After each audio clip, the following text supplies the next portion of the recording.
Man, I was craving comfort food this weekend. In fact, Friday night, you know, we do go out to dinner every once in a while in our house, especially on the weekends is when I like to hang up my apron. Friday night, though, Bob was all set to take me for dinner, and I said, nope, not happening. Too cold. We're going to light a fire in the fireplace, and we're going to stay home and have some comfort food. And it actually was a lovely evening because the kiddos weren't around. So it was just Arlo and us and the couch and TV, and we actually got into a great movie, and it was a really lovely evening. But it was just, it's that time of year where if you've got those cool, crisp fall nights, you're craving that, you know, kind of fall comfort food. So I've got the perfect recipe. Roasted pork tenderloin with apples and onions. Super easy. It's a one-pot dish, and it's absolutely fantastic. So we're going to start by getting the biggest skillet you own. If you have a cast iron skillet, that would be great because a nice oven-proof skillet is what we're looking for. If you don't have an oven-proof skillet, it's not a huge deal. Just do a start with the big skillet. We can transfer this to a baking dish a little later on. So we're going to heat up our oil, and then I've got two nice pork tenderloins that I'm going to season with a little salt and pepper. And by the way, you can get this recipe at Super Ron's in Pulaski. You can start getting some of my recipes there. They're a sponsor of our show. So if you're looking for this recipe, that's where you can pick it up. Great neighborhood grocery store in Pulaski. I've been there several times. Okay, so I'm going to get my pork tenderloin in a nice hot pan. That's the sizzle you want to hear. And this is going to feed about 6 people or 4 with some leftovers. So this is a nice, you know, kind of a special night family dinner or a nice weekend dinner, or even if you're having company over, this would be perfect for that. So you want to make sure and season both sides of those pork tenderloins. Let's see what else is going on. Got a really big, fun cooking demo coming up this Saturday. If you're not doing anything, come out and see me. I'm at St. Peter Lutheran Church in Appleton. They're doing a really nice fall cooking demo that I'm going to be showing some of my favorite recipes, so I hope you'll join me for that. And a huge thank you to everybody who came to book club at the Bottle Room last Thursday. There wasn't a seat in the house. It was probably one of the best book clubs ever. Bottle Room always does a great job, and it was just a great group of people. We had a wonderful discussion. So keep watching. We have not announced our next book club pick yet, so keep watching, and we'll let you know. And if you have any good ideas, let me know. So, all right, so I'm just wanting to get a little bit of color on that pork.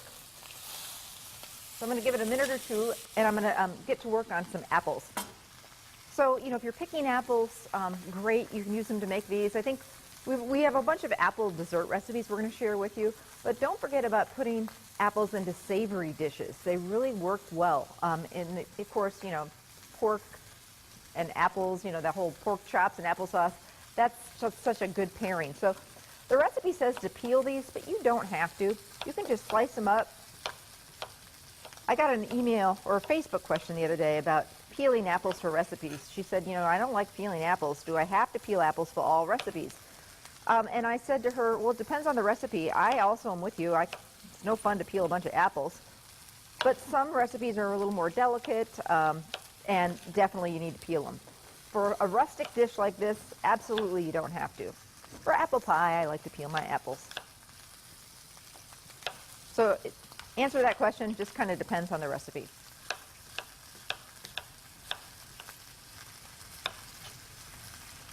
Oh, happy 90th birthday to Greg's mom. Oh my goodness gracious, happy birthday. She had a wonderful party over the weekend, and she looks fantastic, Greg. Oh, Dad and Mom Vins, Greg Vins is our director. We worked together for many, many, many years, so they had a big party. So happy birthday, 90th birthday, Mrs. Vins. Congratulations. Okay, just going to flip these pork tenderloins over. And again, we're just starting them. We're going to actually finish this dish in the oven, but we're just starting them in the skillet just to give them a little bit of nice color. So at this point, we're going to take these tenderloins and get them out of here. They're not even close to being done cooking, but I just want to start sauteing some of the apples and onions. So we're going to start with one big or a couple of nice sized onions. We'll throw our apples in here. And we just, oh my gosh, Anne, Ann, how was your weekend, by the way? Good. It was productive. Well, that's always a good thing. Mine was productive too. I cleaned my garage, which is like the worst thing ever. I organized. I did. And it's no fun doing it, but it feels so good when it's done. You know, it really does. Saturday was one of those days that I got up and I played tennis, had coffee, and then there really wasn't a lot going on. I thought, oh, I'll tackle it today. So I cranked on some music, got busy, and did some other chores too, and it feels so good going into the week, getting that stuff done. It's no fun doing it, but it's fun when it's all done. Okay, so you just want to get some color on these onions, and they're also going to roast in the oven. But I just want to get some nice color. You might need to add a little more oil. I've got some fresh garlic, a few cloves of that. This smells so good, I can't even tell you. The sweet and the savory with the onions and the apple. Oh my gosh, your kitchen is going to smell amazing. And why not keep the apple theme going and do a nice salad with some apples to start this off, and then do a nice apple dessert, maybe hot apple cider or a cocktail with some apple in it. I think that's really fun to do a theme dinner, especially if you're having company over, and kind of keep the theme going. So in goes our fresh garlic. Now you do know the drill if you watch the show with garlic. Once it hits the pan, you really need to keep it moving. I don't want to burn that garlic at all. I'm looking for my favorite spatula. This will have to do. So just keep that going. Another really nice fall flavor, fresh thyme. You could certainly use dried thyme, but boy, what a difference fresh makes. And I just use my fingers and just kind of get the leaves off. If you're using dry thyme, you don't want to use near as much, about a half teaspoon to a teaspoon. If you're using fresh, you can use quite a bit more than that, up to a tablespoon or so. Now we've got some apple cider, and that's going to take all those great bits. This was about a cup of real apple cider. If you can get the real stuff from the orchard, or now actually they have it right at the grocery store. We actually were able to get this at Super Ron's, but the real apple cider is really the best. If you don't have it, apple juice will work.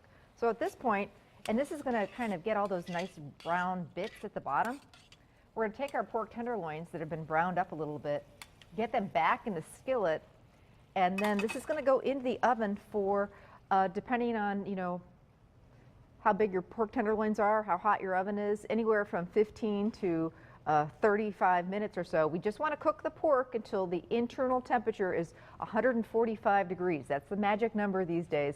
You don't have to cook pork forever and a day like you used to. So just pick up one of those instant read meat thermometers. 145 is the number you're looking for. So I'm going to put these in the oven. Oh, it smells amazing. Let this finish cooking, and then we're not done yet. When the pork is done, and I want to roast this at about 375 to 400, just to finish there. Our oven's really kind of slow here, so I may even crank it up past that. But then when we go to take it out of the pan, I want to let it rest before I slice it up, and then there's going to be some great drippings in there.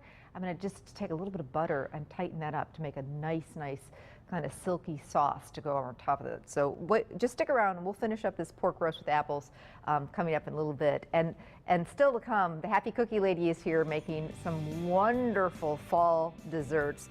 The cutest ever apple cider cupcakes and a whole lot more. So don't go anywhere. We're also making a lovely apple tart from one of the pastry chefs at the American Club. So stay with us. We'll be back.